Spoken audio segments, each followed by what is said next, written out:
छत्तीसगढ़ के पूर्व मुख्यमंत्री भूपेश बघेल के बेटे को ईडी ने अरेस्ट कर लिया है और अब इसको लेकर के राजनीतिक घमासान भी छिड़ गया है। हमारे साथ बात करने के लिए टी एस सिंहदेव जी हैं। सर, भूपेश बघेल जी का जब जन्मदिन था तब उनके करीबियों पर ईडी ने कार्रवाई की थी। अब उनके बेटे के जन्मदिन के मौके पर उनकी अरेस्टिंग हुई है। आप लोग कैसे देखते हैं ये जो कार्रवाई हो रही है, क्योंकि बीजेपी तो कह रही है कि ये सब कुछ जो है नियमों के हिसाब से हो रहा है। ईडी की कार्रवाई की निष्पक्षता से विश्वास समाप्त हो चुका है। एक कि वो सही कर रही है, गलत कर रही है। जब भी वो ऐसा कार्रवाई करेगी मेरे को लगेगा कि ये किसी दूसरे भावना से कर रही है। मैं व्यक्तिगत अपनी बात बता रहा हूँ। और ये कारण ये कि इतने प्रकरण देख लिए, इतने ईडी के प्रकरण देख लिए जिसमें सीधे तौर पे राजनीतिक द्वेष भावना के कारण ये कार्रवाइयाँ होती चली गई। आप सत्ता पक्ष के करीब हो, कुछ नहीं हो रहा। केस पहले चल रहे थे, अब कुछ नहीं हो रहा। और विपक्ष के हो तो होगा होगा। एक है गलती, तो ये तो समझ लें कि कोई अत्यधिक ना समझ होगा तो वो कहेगा कि भारतीय जनता पार्टी और उनसे जुड़े हुए लोग एकदम पाक साफ हैं। वहाँ तो कहीं कुछ होता ही नहीं है, ना चंदा होता है, ना पैसे जमा होते हैं, ना कुछ होता है। ईडी दावा करती है हम सबूत जुटा लेते हैं, हम एक नागरिक के तौर पे नहीं कर पाते। फर्क इतना ही है। वरना हम लोग भी सुनते हैं, हम लोग भी जानते हैं, हम लोग को भी दुनिया कैसे चलती है उसकी जानकारी है। कौन क्या करते होंगे हम लोग भी अनुमान लगा सकते हैं, कि हम उसमें कुछ नहीं कर सकते। ईडी अनुमान के आधार पे बंद कर सकती है। तथ्य हैं, सबूत है, आप कार्रवाई करो। कौन देश में बोलेगा कि तथ्य और सबूत हैं, ये पैसा पकड़ाया है, इतना पैसा ऐसा ऐसा हुआ है, कार्रवाई हो रही है तो बहुत गलत हो रही है? कौन कहेगा? कार्यकर्ताओं में भी आक्रोश है। स्वाभाविक है, क्योंकि टारगेटेड है।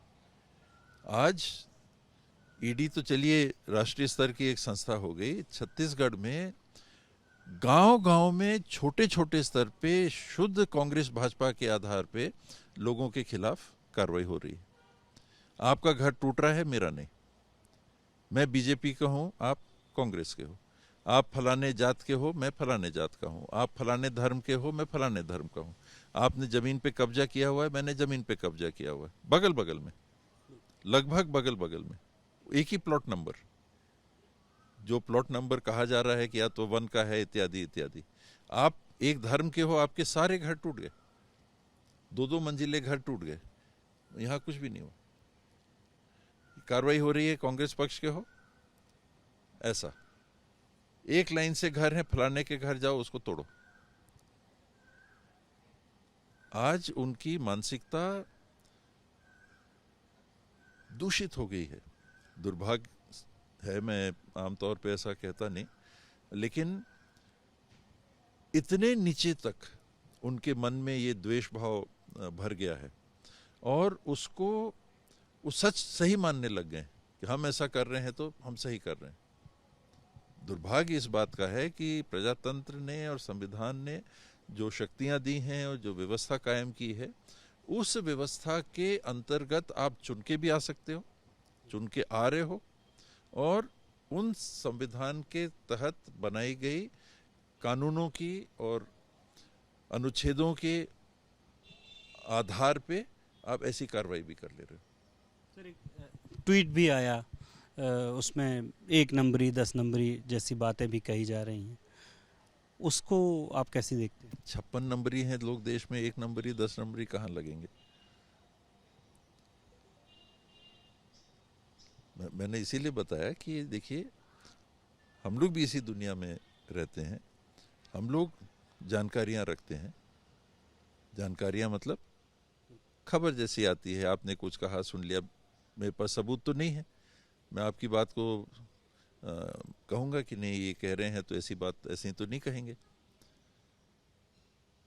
अपन तो वहीं रुक जाएंगे कि बात हुई, ईडी बंद कर देगी, बाकी चीज बाद में देखेंगे। कन्विक्शन रेट क्या है? 1%, 1% से कम, 1% के आसपास। और कितने लोगों को आपने बंद कर दिया इस तरह से, और कितने लोगों को इस दबाव में अपने से जोड़ लिया आपने, कितने लोगों को। अभी भी वो कोशिश हो रही है क्या वो दबाव बनाने की? आमतौर पे जैसे आपने जिक्र किया कि चुनाव के टाइम पर चाहे अरविंद केजरीवाल हों चाहे हेमंत सोरेन हों, लेकिन अभी तो चुनाव का समय भी नहीं चल रहा है, ऐसी कार्रवाइयाँ अभी भी क्या दबाव बनाने की कोशिश हो रही है? अभी वर्तमान स्थितियां क्या हैं? विधानसभा सत्र चल रहा है। विधानसभा सत्र के पहले हमारे प्रदेश कांग्रेस कमेटी के अध्यक्ष, एक रायगढ़ जिला है छत्तीसगढ़ में, कोयला खदान गांव है, क्षेत्र है तमनार, गांव बस्ती भी है, क्षेत्र भी है, वहाँ कोयला खदान को लेके आंदोलन है कि गलत तरीके से इसके सैंक्शन हो गए हैं। मैंने भी वरिष्ठ अधिकारियों से जब बात की तो उन्होंने कहा कि सर वो गवर्नमेंट ऑफ इंडिया ने कोल ब्लॉक डिक्लेयर कर दिया है और एनवायरमेंटल क्लियरेंस दे दी है। वहाँ तो आपने क्लियरेंस दे दी, अब यहाँ गांव वाले कह रहे हैं कि ग्राम सभा ही नहीं हुई, वो शेड्यूल्ड एरिया है, ट्राइबल एरिया है, ट्राइबल ब्लॉक है, तो ग्राम सभा की कोई बैठक नहीं हुई। आपने एक रात में आए और सारे पेड़ों को आपने काट दिया, 200-300 एकड़ के पेड़ों को काट दिया। मेरे को एकदम एग्जैक्ट नहीं मालूम कितना काटा, लेकिन जो सुनने की बात, एक चालू तरीके से हम अगर बात करें तो आपने एक रात में चेनसॉ मंगाया, ये मंगाया, जो भी मंगाया, एक रात में आपने निपटा दिया। इसके पहले सरगुजा में हम लोगों ने देखा कि बड़ी मात्रा में पुलिस बल को लाके आपने जंगल एक साथ, अगर आप सही पे हैं तो ये सब करने की जरूरत क्यों पड़ेगी? गांव वाले नासमझ तो नहीं है ना, गांव वाले ही ना देश हैं, शासन देश नहीं है। शासन तो देश में व्यवस्था बनाने का तंत्र है, देश क्या है? लोग, उसके लोग, तो उसके लोगों का आपको कोई चिंता नहीं है, कोई परवाह नहीं है, उनकी बात की आपको कोई परवाह नहीं है। व्यवस्थाएं बनाइए और व्यवस्थाओं के तहत फिर आपको अगर माइनिंग करना है तो गांव वालों की सहभागिता लीजिए और आप माइनिंग करिए। वो उन्हीं के काम आएगा ना, जिसको हम कहते हैं देश के काम आएगा। देश तो एक भौगोलिक क्षेत्र हो गया, देश हमारी एक भावना हो गई। लाभ किसके आता है? वो जो जीते जागते सांस लेने वाले नागरिक हैं, वृद्ध हैं, जवान हैं, युवा हैं, बच्चे हैं, उनकी देखरेख के लिए वो राशि काम में आती है। पर आप तरीके से करिए ना। यही सब आवाज़ें ना उठे, विपक्ष जोर शोर से ना उठा, इसलिए ये कार्रवाई हो रही, ये आरोप लगा रहे हैं आप? आरोप नहीं, ये तथ्य हैं। हम लोग कब बात को उठाते हैं? हम लोग जाके ऐसे ही कुछ बोलेंगे तो कोई सुनेगा? कहेंगे अरे तो पगलाए हुए लोग हैं, ऐसे ही कुछ भी कर रहे हैं। हम लोग कब जा सकते हैं? जब देश के नागरिक, जिनको हम गांव वाला कहते हैं, ग्रामीण कहते हैं, वो कहते हैं कि हमारे साथ जाति हो रही है। विधायक को आपने नज़रबंद सा कर दिया, ठीक है, छोड़ा। अधिकारियों से बात हुई थी, मेरी भी बात हुई थी, उन्होंने कहा नहीं, वो अभी डिटेन किया है, छोड़ देंगे, कोई ऐसी बात नहीं। लेकिन उन लोग क्या कर रहे थे? गांव वालों ने उनसे कहा कि ये ऐसा हो रहा है, हमको तो पता ही नहीं चल रहा है क्या हुआ, हमारे पास कोई आया नहीं, कोई ग्राम सभा नहीं हुई, कोई कुछ नहीं हुआ, और ये तो खुदाई चालू हो गई, कोयला खनन की कार्रवाई चालू हो गई। उस मुद्दे को लेके हमारे प्रदेश अध्यक्ष जी भी गए थे और उसके बाद में भूपेश जी भी गए थे, और वो मुद्दा आज विधानसभा में डिस्कशन के लिए था, जहां तक मेरे को जानकारी। मैं यहाँ आ गया, सदन में नहीं हूं तो मुझे पूरी जानकारी वैसी नहीं, लेकिन उस पर डिस्कशन होना था। तो बात मैं क्या मानूंगा, इसलिए किया। कल कर सकते थे, आज क्यों? वो तो कहीं जा नहीं रहे थे, उनको तो मालूम भी नहीं होगा कि ईडी आने वाली है, तो गुप्त तरीके से कार्रवाइयां करते हैं।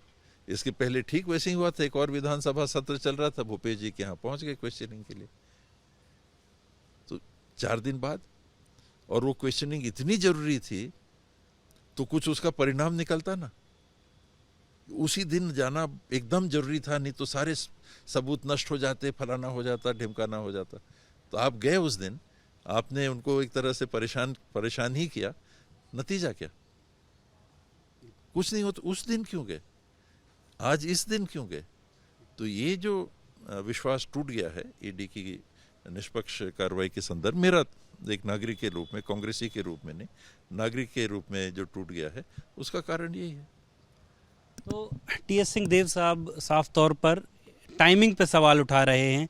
उनका ये भी आरोप है कि जो सवाल विपक्ष के तौर पर कांग्रेस पार्टी उठा रही है, कहीं ना कहीं उस पर दबाव बनाने के लिए इस तरह की कार्रवाइयां हो रही हैं। भोपाल से कैमरा पर्सन होमेंद्र के साथ अंबुज पांडे, एबीपी न्यूज़।